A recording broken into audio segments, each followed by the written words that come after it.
Bapak saudara, ikhwan fillah,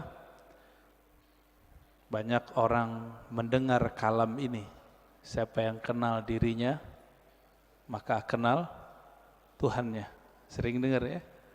Man arafa nafsahu faqad arafa rabbahu. Siapa yang kenal dirinya, dia pasti kenal Tuhannya, Rabbahu. Imam Ibnu Qudamah itu menyebutkan redaksi yang berbeda. Man arafa qalbahu arafa rabbahu. Siapa yang mengenal qalbunya, maka dia akan kenal yang membolak-balik qalbunya, yaitu Allah Subhanahu wa ta'ala. Ada yang bertanya, ini hadis atau bukan?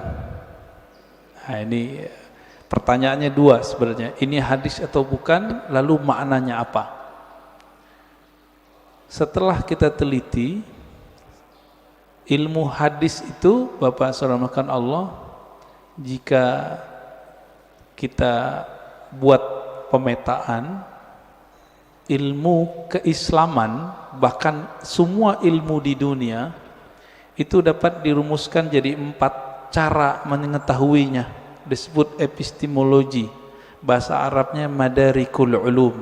Bagaimana cara mengetahui suatu hal? Yang pertama lewat indera, bukti-bukti fisik. Yang kedua akal, kita pikirkan kita tahu. Yang ketiga kita tes. Yang keempat pakai spiritual, pakai rohani. Ilmu hadis itu yang pertama. Jadi ilmu hadis dia ilmu bukti fisik, mesti didengar, mesti ada bukti fisiknya.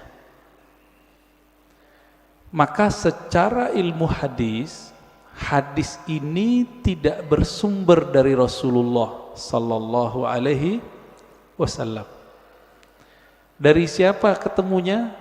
Ternyata ketemu perkataan seorang ulama salaf namanya Yahya ibn Mu'az ar-Razi. Yahya bin Mu'az ar-Razi. Yahya bin Mu'az ar-Razi ini ulama ahli qalbu di zamannya. Beliau wali besar. Kalam-kalamnya itu bukan lagi kalam kayak kita. Dia jika berkalam, kalamnya itu hampir mirip dengan kalamnya Nabi sallallahu alaihi wasallam. Sehingga dikira ketika dia berkalam begitu, itu kalamnya Rasulullah sallallahu alaihi wasallam. Itu secara apa? Ilmu hadis. Siapa yang mengatakan itu? Imam Nawawi. Lalu diikuti oleh Imam Suyuti dan imam-imam yang lain. Jadi secara ilmu hadis nggak ketemu di Sahih Bukhari, nggak ketemu di Sahih Muslim, nggak ketemu di Sunan Abu Dawud, Tirmizi, Nasai, nggak ketemu. Ketemunya di perkataan-perkataan ulama.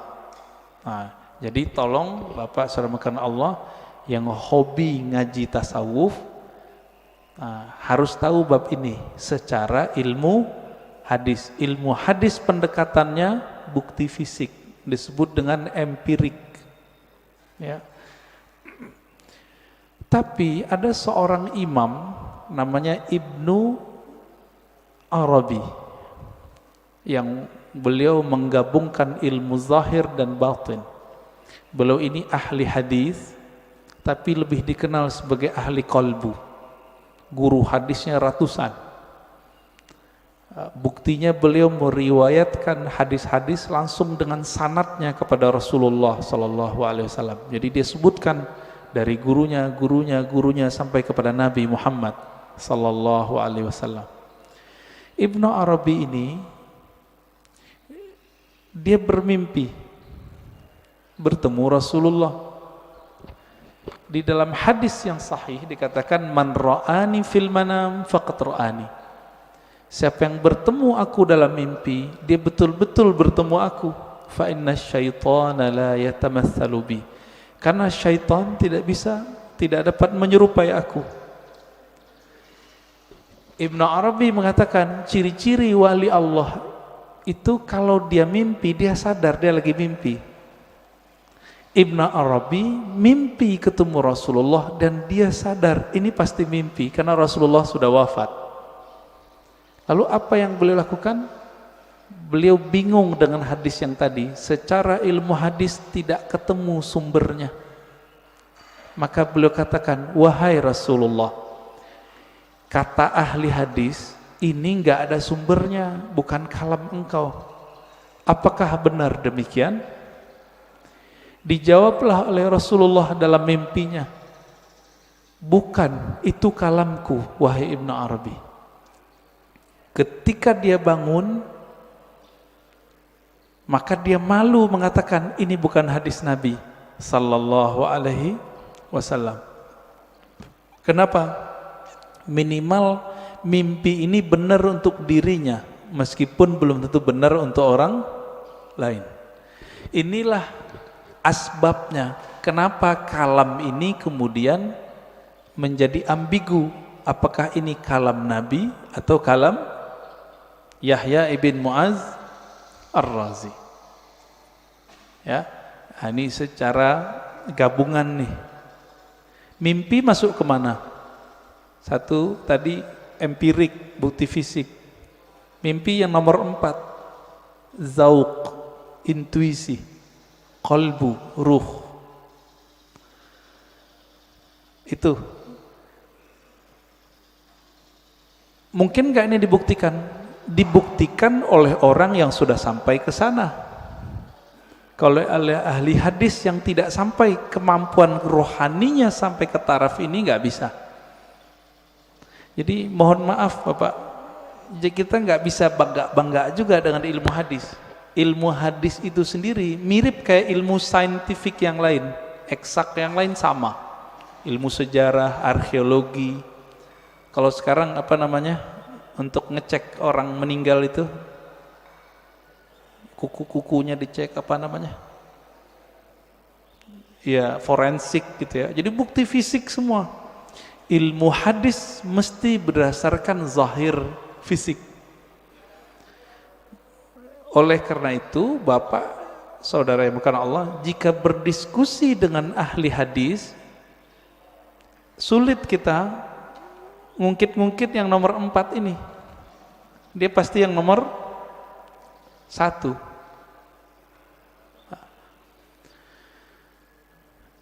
Coba lihat kalamnya. Siapa yang kenal diri, kenal Allah. Isinya benar gak? Bagus gak kalamnya? Bagus. Berarti secara ilmu hadis, tidak semua kata-kata yang bagus, kata-kata yang benar itu kalam Nabi. Secara ilmu hadis. Banyak Pak. Bahkan tidak semua yang benar itu kalamnya Nabi. Contohnya Monas di Jakarta, benar nggak? Saya bilang Nabi bersabda Monas di Jakarta. Jadi palsu nggak? Jadi hadis palsu deh Pak. Maka tidak semua kata-kata yang benar, kata-kata yang baik itu pantas dikatakan bersumber dari Rasulullah sallallahu alaihi wasallam. Nah, ilmu hadis begitu Pak, agak kaku. Ilmu hadis ini dia harus dibuktikan. Saya ketemu guru saya ketemu gurunya. Ini sebagai contoh hadis yang paling sering kita dengar, innamal a'malu bin niat. Hadis ini Imam Bukhari mengambilnya dari ahli Mekah, namanya Humaidi. Gimana ketemunya? Oh, ternyata Imam Bukhari melakukan rihlah sekaligus haji. Bertemulah dengan Imam Al-Humaidi, murid dari Imam Syafi'i. Terbukti, secara ilmu hadis dikatakan muttasil, hadisnya nyambung.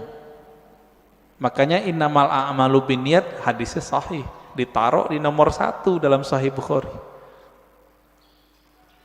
Imam Bukhari sering mimpi ketemu Rasulullah, iya, tapi mimpinya dia tidak taruh di bab hadis. Ada seorang imam namanya Al-Baihaqi, punya kitab judulnya Syu'abul Iman dan Zuhud. Di kitab beliau menukil kalam Nabi tapi yang didapat orang dalam mimpi. Dan itu populer Pak di masjid-masjid kita, khotib-khotib kita dulu. Tahun 2006 seorang profesor nelfon saya dulu di UIN. Saya waktu itu masih kuliah. Dia telepon, "Ar-Razi, ente ngaji hadis bukan?" "Iya. Saya mau khutbah besok. Tapi bingung ini hadis itu bukan." Wah, kita kaget Pak, profesor masih mau nanya sama mahasiswa. Akhirnya saya katakan, "Hadis apa, Prof?" "Hadis siapa yang hari ini sama dengan kemarin maka dia merugi." Tahu hadis itu ya? Yang hari ini lebih buruk dari kemarin maka dia terlaknat. Saya senyum, "Maaf Prof, itu bukan hadis, tapi itu kalam Nabi yang didapat oleh Imam Abdul Aziz bin Rawat dalam mimpinya." Kata Imam Baihaqi, qala Abdul Aziz bin Rawat, berkata Abdul Aziz bin Rawat, "Ra'aitun Nabiyya sallallahu alaihi wasallam fil manam yaqul." Aku mendengar Nabi sallallahu alaihi wasallam di dalam tidur berkata. Kata di dalam tidurnya dihilangin oleh khotib-khotib. Sehingga jadinya gimana? Aku mendengar Nabi bersabda, "Siapa yang hari ini sama dengan kemarin fahuwa maghbun. Siapa yang hari ini beda dengan kemarin, lebih buruk dari kemarin, fahuwa mal'un, terlaknat." Nah itu. Ini disebut hadis mimpi. Tapi ingat, hadis mimpi bukan hadis secara ilmu hadis. Tapi kalau versi yang keempat itu hadis Pak. Maka versi keempat hadis Nabi gak berhenti sampai sekarang berlanjut menurut versi yang keempat. Dari mana buktinya? Buktinya Nabi sendiri mengatakan, siapa yang bertemu aku dalam mimpi, dia betul-betul bertemu aku. Loh, tahu dari mana ketemu Nabi? Kalau ingin dibuktikan, buktikan secara fisik. Baca cerita Nabi, fisik Nabi, Syama'il Nabawiyah, perhatikan mimpinya sama atau tidak. Ini mazhab ahli hadis. Ahli hadis mensyaratkan jika mimpi ketemu Nabi, mesti karakter yang kita lihat sama seperti yang di hadis. Contohnya, Nabi suka pakai baju hijau, pakai serban, terus pakai tutup, ya, ada yang mirip Sayyid Muhammad Alawi Al-Maliki.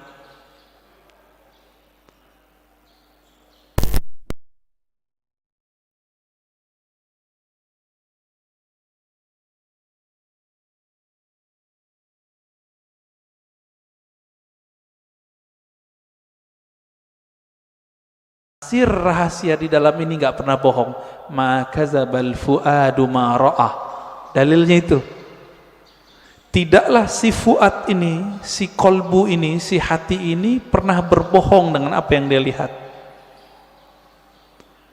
Jadi walaupun Nabi sudah meninggal menurut ahli hadis, tapi bagi ahli ruhani Nabi nggak pernah mati Pak. Nabi cuma pindah alam, alam ruh, alam barzakh, alam malakut jabarut. Nah, ada di antara ulama yang setiap hari bisa ketemu Nabi. Siapa itu? Gurunya Imam Syafi'i, namanya Imam Malik. Dihikayatkan dalam kitab Hilyatul Aulia, kitab hadis, tapi berkaitan dengan Tazkiyatun Nafs. Karya Imam Al-Hafiz ahli hadis Abu Nu'aim Al-Asfihani. Imam Malik berkata, "Ma bittu lailan illa wa ra'aitun nabiyya sallallahu alaihi wasallam." Lebih kurang begitu. Tidaklah aku beristirahat malam hari, melainkan saat aku memejam mata, aku memandang kepada Rasulullah sallallahu alaihi wasallam tiap malam, Pak. Siapa imamnya? Imam Malik. Tapi Imam Malik ahli hadis. Maka beliau tidak memasukkan hasil dialognya dengan Nabi ke dalam bab ini. Tapi masuk ke bab fatwa, dianggap itu ilham.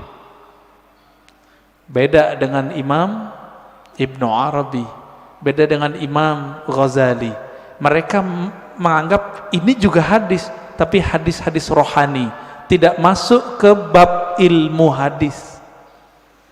Nah, disinilah mulai bertengkar Pak antara ahli hadis sama ahli tasawuf. Bagi ahli hadis, kalian sesat. Kenapa? Itu bukan hadis Nabi, itu hadis palsu. Bagi ahli sufi, yang sesat siapa? Kalian gak mengerti kok kami dibilang sesat. Kalian gak bisa berkoneksi dengan Nabi, kok kami yang dianggap sesat. Begitu. Maka kemudian oleh Imam Al-Baihaqi, ya, satu tingkatan di atas Imam Ghazali, itu beliau gabung di kitabnya, di kitab Az-Zuhud, ya, di kitab Syu'abul Iman, kalam Nabi baik dalam ilmu hadis ataupun versi ahli qalbu. Bapak saudara makan Allah, kira-kira inilah kenapa ahli hadis susah baikan sama ahli tasawuf, ya. Maka muncullah di generasi berikut ahli hadis yang mereka penasaran dengan ilmu tasawuf. Sebaliknya ahli tasawuf yang penasaran dengan ilmu hadis. Nah, maka di zaman setelahnya muncul sufi muhaddis sufi, muncul begitu. Nah, ini terlihat dari imam siapa? Imam As-Subki. Dia ahli hadis juga murid Ibnu Athaillah Sakandari, pengarang Hikam. Ini kitab kecil yang saya bawa, Ibnu Qayyim, dia ahli hadis, belajar tasawuf. Muncullah kitab-kitab tasawufnya banyak sekali. Madarijus Salikin, Al-Wabilus Sayyib, Iddatus Sabr, Raudatul Muhibbin, banyak sekali kitab tasawufnya. Puncaknya nanti ada pada Imam Murtada Zabidi, ahli hadis juga ahli sufi. Terlepas dari itu Bapak sarmakan Allah, perbedaan itu sampai sekarang masih ada, ya. Makanya sekarang istilah ahli hadis ini diambil oleh sekelompok orang dan menamakan dirinya kelompok sunnah. Boleh nggak? Ya boleh-boleh aja. Tinggal bukti aja sanadnya, ya. Punya sanad nggak kepada Rasulullah Sallallahu Alaihi Wasallam? Karena ilmu hadis ilmu sanad. Nggak punya sanad, kazzab, maka dia pembohong. Lalu benarkah kalam man arafa nafsahu faqad arafa rabbahu? Kita sudah katakan tadi, itu benar. Terlepas dari ini kalam Nabi atau bukan, kalam ini sudah menjadi kaidah dalam ilmu tazkiyatun nafs, ilmu tasawuf, ilmu kerohanian. Lalu apa maknanya? Siapa yang kenal dirinya, maka dia kenal Tuhannya.